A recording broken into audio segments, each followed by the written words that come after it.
Olá, graça e paz. Bem-vindos ao programa da Igreja Cristo Vive, nesta terça-feira, com o apóstolo Miguel Ângelo.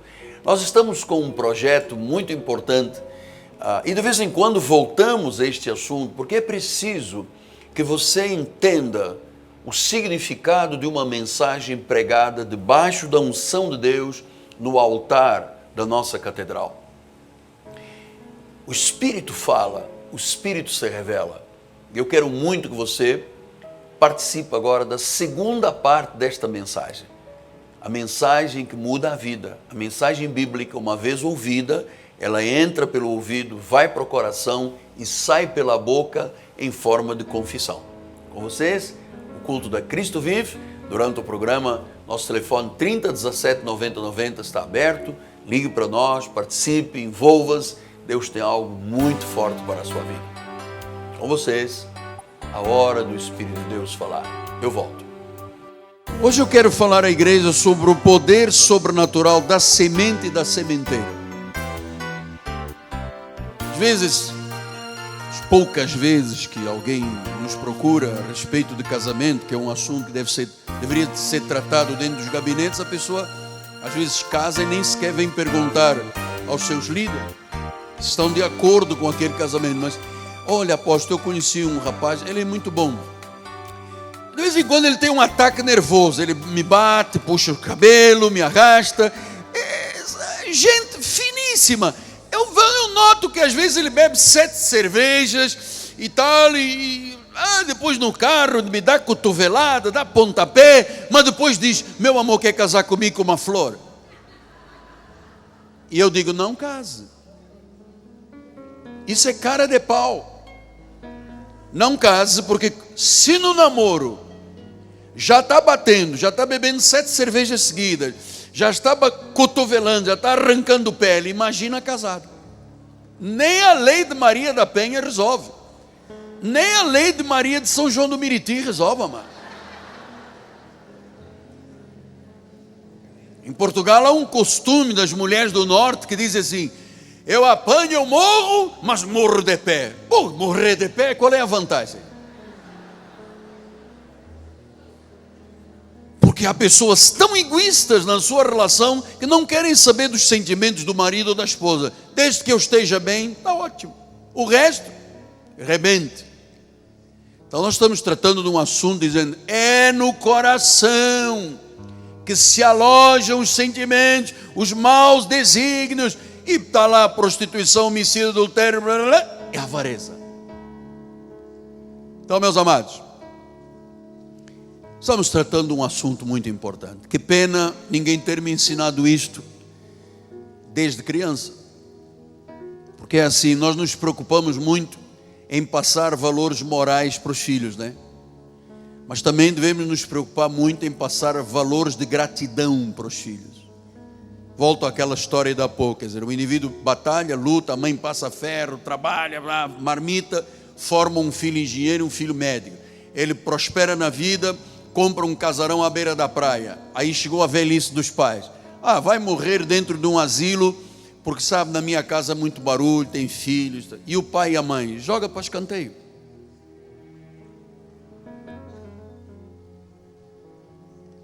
Eu, quando a minha irmã um dia me ligou e disse: nossa mãe já está muito idosa, tem que ir.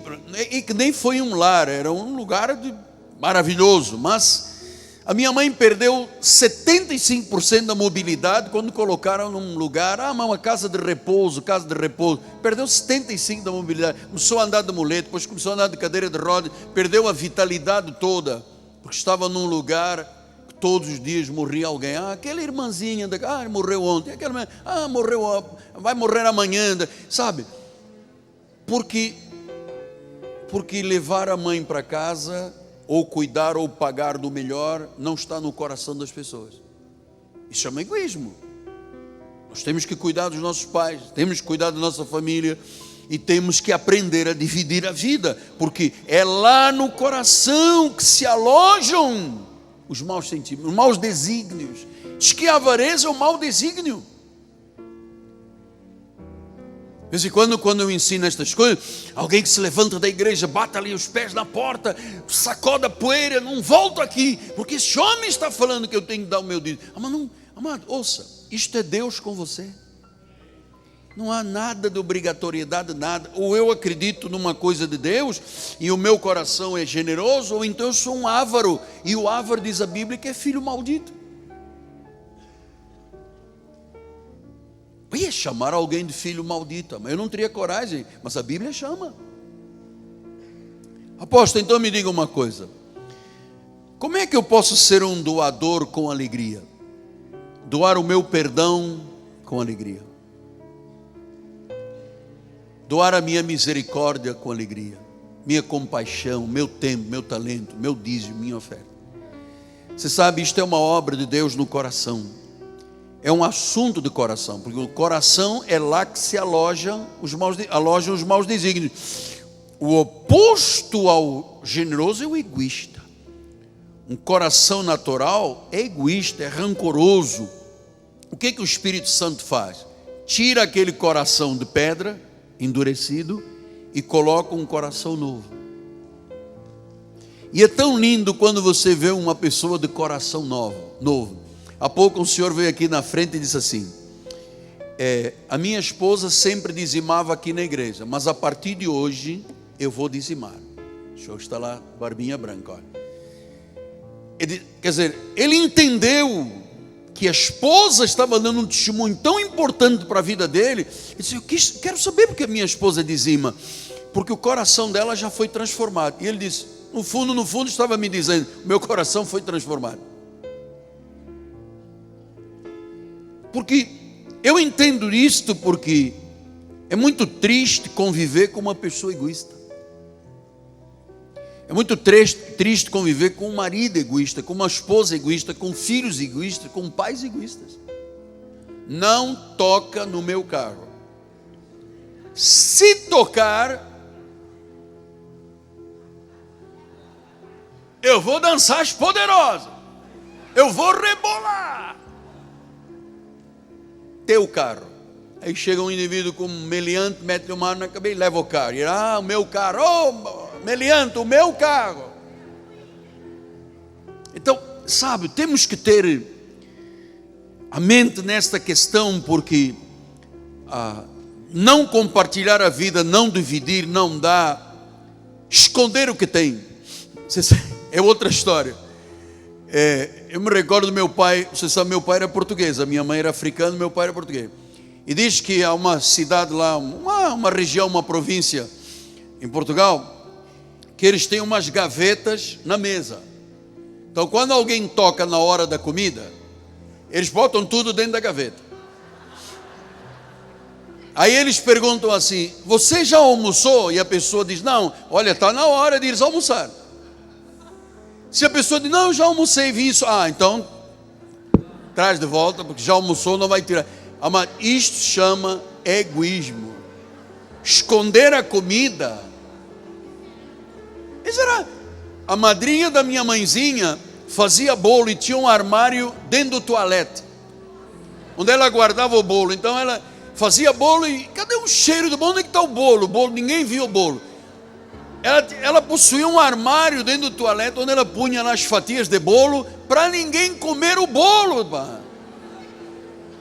Barbaridade, tchê. Esconder o bolo no banheiro, cheio de água, cheio de bactéria. Imagina na hora de comer o bolo, bactéria por todo lado. Mas ele dizia: não, esse bolo eu fiz, é para mim. Eu vou dizer, é uma das situações mais dramáticas da vida, porque a avareza de não compartilhar. Veja como é que Paulo explicou em 2 Coríntios 9:8. Ele disse: Deus pode fazer-vos abundar em toda a graça, a fim de que, tendo sempre, em algumas áreas, outras não, todo, tendo sempre tudo, ampla, esse é o nosso Deus. Ampla suficiência, superabundância em toda boa obra. Quer dizer que Deus é generoso. Deus é generoso. Diz que pode dar ampla suficiência. Então, Deus pode, Ele é poderoso, você tem que crer nisso. Diga, eu creio nisso, amado. Ele faz abundar em toda a graça, tendo sempre em tudo ampla suficiência. Então Deus quer que os seus filhos tenham uma vida de dignidade. Porque o senhor nunca foi na minha casa. Por quê, mamãe? É assim, eu e meu marido brigamos. Ele dorme na sala, eu durmo no quarto. Aí ele desliga o meu ar-condicionado para poupar e liga o dele.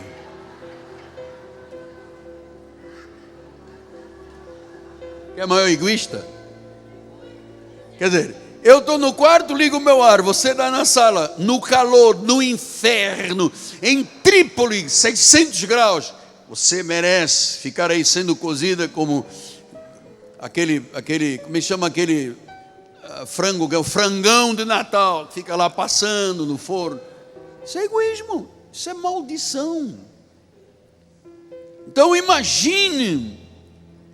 Agora vem o mais importante, é que Deus disse que se eu for generoso, Ele me faz abundar em toda a obra, toda a graça de Deus. Agora imagine o avarento tem a sua vida trancada. Depois chamam de tranca-rua. Não é tranca-rua, não é tranca-avarento. A vida trancada.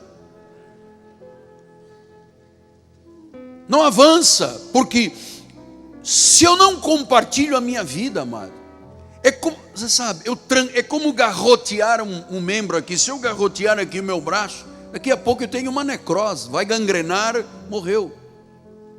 A vida, essa coisa é como o sangue dentro do corpo, tem que estar circulando. Coração de cima bombeando, pulmão filtrando, aqueles dois corações que nós temos lá embaixo jogando para cima. Se não circular, se você não põe a sua vida circulando com amor, com misericórdia, com bondade, com compartilhar a vida, com finanças, estagna e morre. E às vezes a bispa está dizendo, às vezes a pessoa não sabe que é infeliz por causa disso, coração fechado. Então a igreja quer lhe ajudar, porque há muitas promessas que estão ligadas aos dois versículos 6 e 7.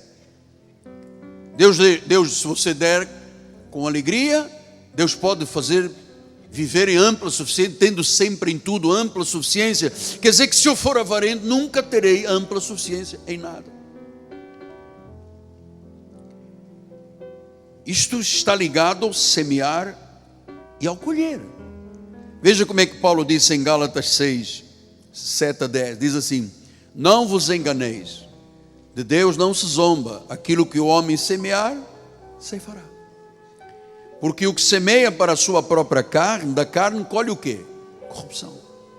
Se eu semeio para o Espírito, eu colho o quê? Espírito é vida eterna. E não nos cansemos de fazer o bem, porque a seu tempo, no tempo de Deus, ceifaremos. Não podemos deixar de fazer o bem, não podemos ser egoístas, não podemos deixar de dividir a vida, porque senão nós vamos desfalecer. Meu amado, a vida fica trancada. A verdade é que a vida fica trancada, fica fechada. Então ele disse: tendo sempre em tudo ampla suficiência. Pastor, e onde é praticado isto em primeiro lugar? O compartilhar da vida dentro de casa. Nada é meu, nada é teu, é nosso. Não pode haver, isto é meu, você paga, isto é meu, eu pago. Não, isto é nosso, nós pagamos. Por senão vem um egoísmo. A pessoa começa a achar que o carro é Deus, que a casa é Deus, e que tu vai tomando, as coisas vão tomando o lugar de Deus, e não pode. Nossa vida como cristãos não permite. Então, não coloque nada no seu coração que não seja o que Deus diz que é a sua vontade. Volto a dizer, amado, o avarento tem portas trancadas, os céus são de bronze. Eu conheço pessoas, eu já contei aqui no outro domingo, nós tivemos um irmão aqui na igreja durante 14 ou 15 anos, e um dia ele veio reclamar comigo. Ele disse: eu estou aqui há 15 anos e nunca me fizeram uma festa, nunca prepararam um bolo para mim, e eu já estou aqui há 15 anos. Eu disse: quantas vezes o senhor preparou bolo para os outros? Ele falou: nenhuma. O homem só colhe aquilo que ele... Como é que eu posso crer que alguém me dê um bolo ou alguém me dê um terno se eu nunca dei terno para ninguém? Como é que eu posso querer um carro se eu nunca der um carro para alguém? Se eu nunca tiver uma expressão de amor, o que eu posso escolher? O homem colhe aquilo que ele semeia. Se é na carne, é corrupção. Se é espiritual, é vida. Então, amado, a semente e a sementeira tem um poder extraordinário. Provérbios 38 e 9 diz assim a palavra: afasta de mim a falsidade e a mentira, não me des nem pobreza nem riqueza, dá-me o pão que me for necessário, para não suceder que estando eu farto, te negue e diga: quem é o Senhor? Está vendo por que às vezes os caminhos se trancam? Porque eu já lhe contei aqui, nós tivemos casos aqui de pessoas que ganharam barbaridade, muita coisa. Rede de farmácia, rede de lojas, muito dinheiro, herança. Onde estão? Eles disseram assim: quem é Deus? Qual é a razão de eu ir à igreja? Por que eu preciso de ir? Afinal, eu já tenho. Está a ver como é que é o coração? Agora você vê, nós temos aqui pessoas que lutam brabamente na vida, mano. São fiéis dizimistas, salário pequeno, fiéis dizimistas, e ainda ajudam outras pessoas. Esse caso da minha mãe espiritual, o marido ganhava um salário mínimo. Tinha 9 filhos, ainda fazia carne assada e iogurte, e levava no hospital, e pagava condução.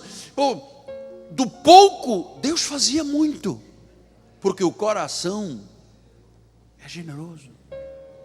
Então, meu amado, o que é necessário de provisão quando eu tenho um coração realmente aliado e em linha com a palavra?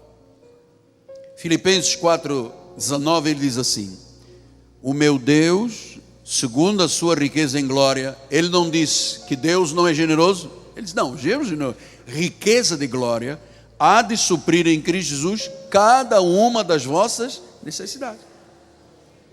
Deus pode cobrir necessidades, Deus pode cobrir necessidades com dinheiro, com milagres sobrenaturais, com saúde, com negócios. Sabe o que disse Paulo? Não me interessa só a contribuição, me interessa que você tenha crédito. E como é que eu posso ter crédito no banco se eu nunca vou lá depositar?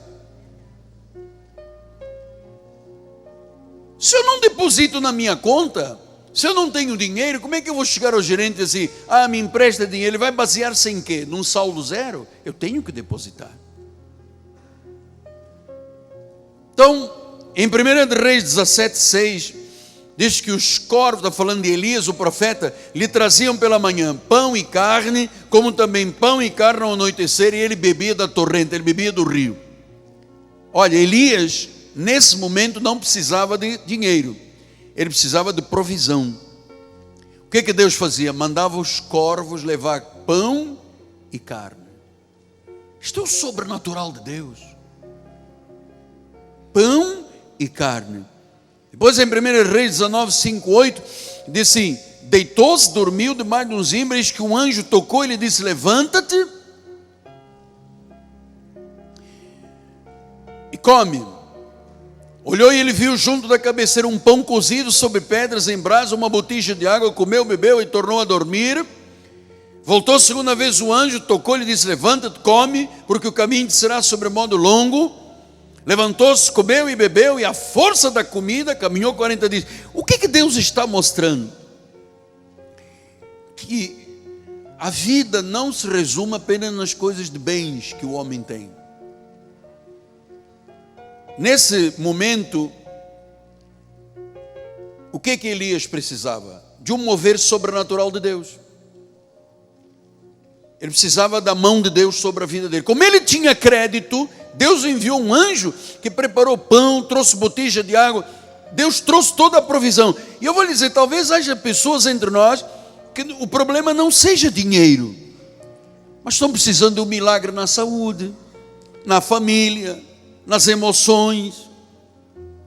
Talvez alguém precise de ver o Senhor honrar uma decisão de fé. Talvez alguém precise de uma porta sobrenatural, uma vitória na justiça, uma mudança de diagnóstico médico. Há muitas áreas de Deus agir quando o meu coração é generoso, porque a alma generosa prosperará e ainda se lhe dará mais e mais. Olha, há pouco uma irmã veio aqui dizer: eu estava com uma dor aqui, tinha que operar, o senhor orou, Deus curou.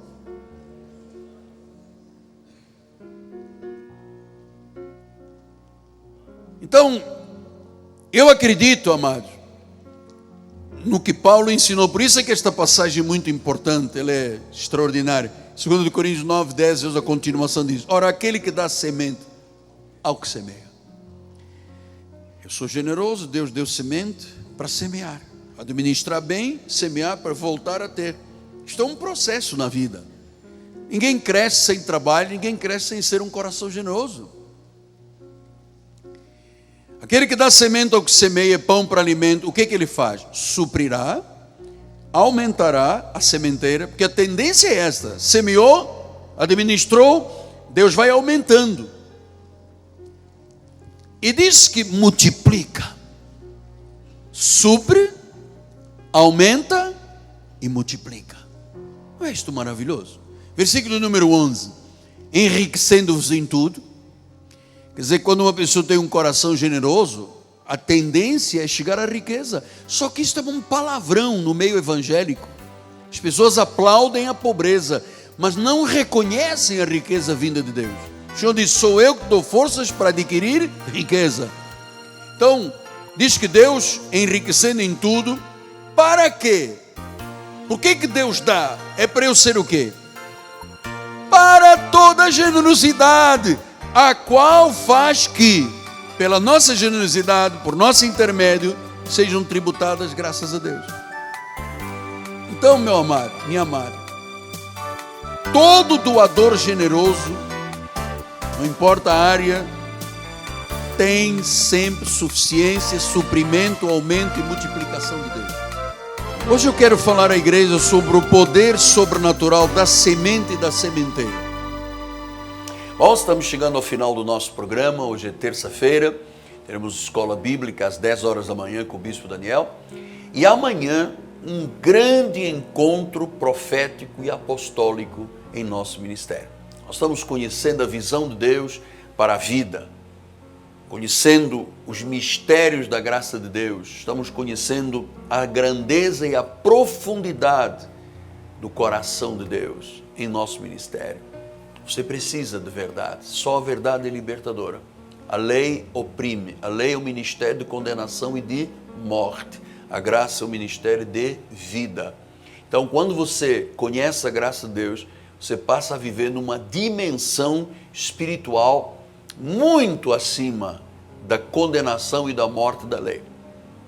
Então, o apóstolo São Paulo, um dia, questionado se ele mandava apostatar da lei, e era comum este conhecimento entre os judeus, de que através de Paulo não havia mais rituais, cerimônias, sacrifícios ou circuncisão dos varões. Então, a graça de Deus é a plenitude, é o ápice da revelação de Deus. Venha estar conosco, porque aqui na Cristo Vive, o Senhor fala, o Senhor se revela, o Senhor se manifesta. Amanhã, 7h30 da noite, a noite apostólica e profética. E amanhã, a terceira parte desta mensagem. Muito obrigado a você que entende que este programa é de grande necessidade. E se você sentir no seu coração de investir, de semear no nosso programa, uma semente financeira, por favor, ligue para 30 17 90 90, Deus honrará você. Muito obrigado ao povo da Cristo Vive. Obrigado à minha equipe de televisão, obrigado ao Senhor Jesus, que mais uma vez nos permitiu levar graça sobre graça a todos. Amanhã, terceira parte desta mensagem. Graça e paz e um dia mais que vencedor. Sou o apóstolo Miguel Ângelo, com fé e ousadia para a sua vida. Amém.